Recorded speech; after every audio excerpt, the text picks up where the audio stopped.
Hellraiser 3 Hell on Earth is a 1992 film. It's directed by Anthony Hickox, and originally we weren't supposed to get a third Hellraiser movie. It was just supposed to be the first two as they were, and that was it. But I guess fans of these movies complained, which was one of the big complaints I had about the first two films, that if you're going to have a Hellraiser movie, you want to have one where Pinhead is the main villain. So they listened, and that's what they gave us. It's so good to be back.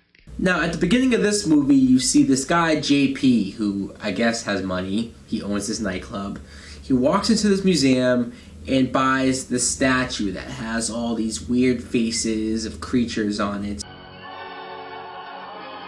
Then we meet this reporter, Joey Summers, who is trying to get a good story going. Nothing's really happening until this kid gets rushed to the hospital with chains sticking out of him, and then his head just blows up. A little bit over the top.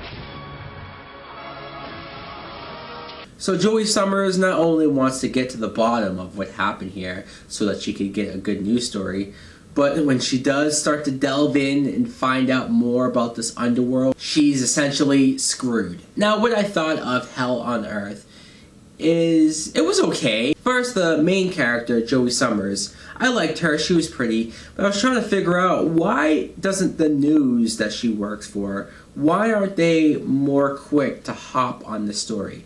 She comes back and tells you that she saw this kid in chains ripped apart at a hospital, and they say, oh, well, you don't have any pictures, so we don't care.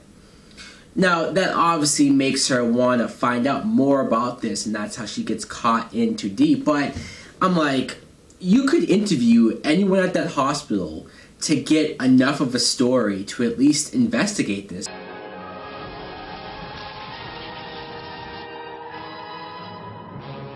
But while she's investigating, she meets this girl, Terry, who is an ex-girlfriend of that guy, JP. And I liked Terry. She was an interesting character. And she was a character who I was ultimately rooting for. Besides the fact that I don't understand how she doesn't have dreams. Like, she's never had a dream in her life. Really?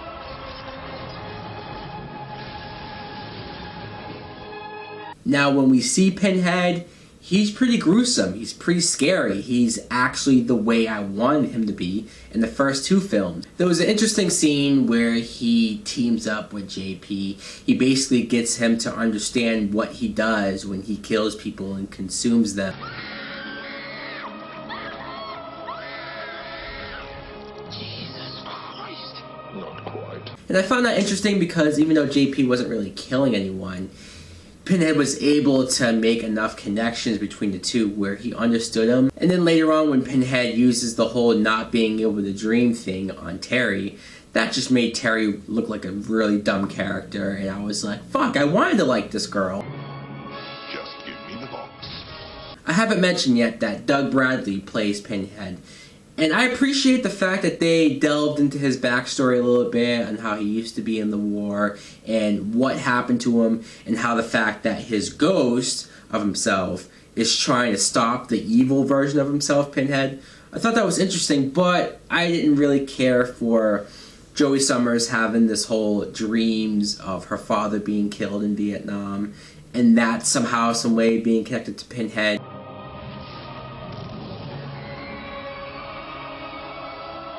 I don't know, it's just every time they went to her and her dreams of her father, I was like, oh, come on. Let's get back to Pinhead killing people. And killing people, Pinhead does. There's a scene where he finally gets awakened and he kills everyone at this nightclub. When I say everyone, no, I fucking mean everyone.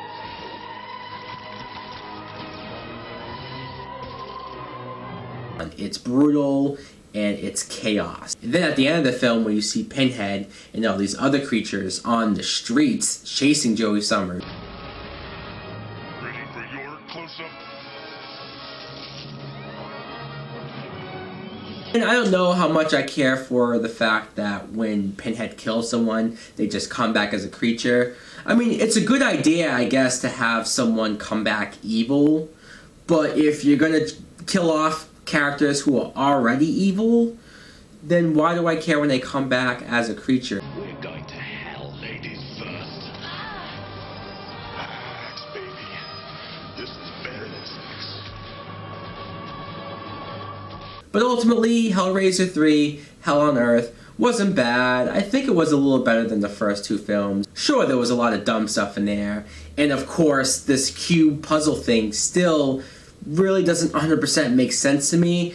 But there was enough stuff in there, and there was some crazy kills in here that made me stick with it. So guys, let me know in the comments below what you think of Hell on Earth. As always, thanks for watching. Like and subscribe.